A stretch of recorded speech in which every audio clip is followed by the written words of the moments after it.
a dit un mot avec Bertrand Tassinza sur la dimension géopolitique des assises de Yaoundé. Que peut-on en tirer? Est-ce que cette concertation peut constituer un cas d'école dans le cadre de la résolution des conflits en Afrique? La première des choses qu'il faut dire, c'est qu'on a mis la fameuse communauté internationale face à ses responsabilités. Et la réaction de l'ambassadeur américain, il y a quelques jours, en dit tout, en dit long pour nous. Oui.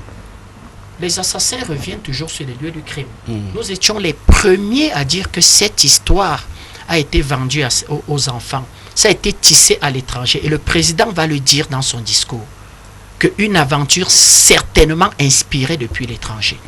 Comment vous pouvez être ambassadeur des États-Unis, vous vous justifiez sur la base d'un Congossa, soit disant que les sécessionnistes auraient choisi M. Cohen, un ex-secrétaire d'État américain pour les représenter, et que les rumeurs courent que vous serez de mèche avec M. Cohen, vous l'encadrerez pour l'amener au grand dialogue.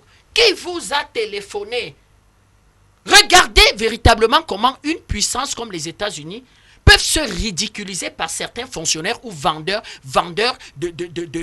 comment je vais dire, de crimes soutenus par ce que j'appelle l'industrie minière. Les États-Unis, c'est une grande puissance. Ils ont une grande culture. Le communiqué est véritablement mal rédigé, à la limite même truffé de fautes. Voilà la première dimension, la responsabilité de la communauté internationale. Deuxième des choses, c'est qu'aujourd'hui, il n'y a plus la notion de gendarme du monde. Ça n'existe plus.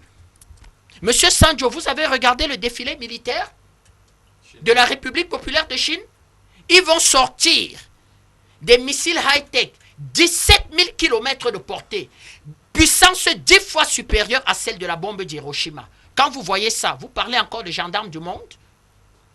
Le problème syrien, 4 pays vont se réunir pour sceller la fin de la guerre en Syrie, mieux, pour la reconstruction de la Syrie.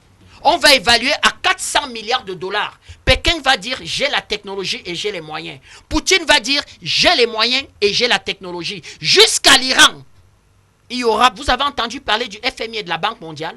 L'ONU, depuis pratiquement la fin de la guerre en Côte d'Ivoire, il n'y a plus jamais un problème qui a été porté au Conseil de sécurité et une résolution. Ça veut dire que l'ONU doit se réformer. L'ONU politique, c'est terminé, c'est mort.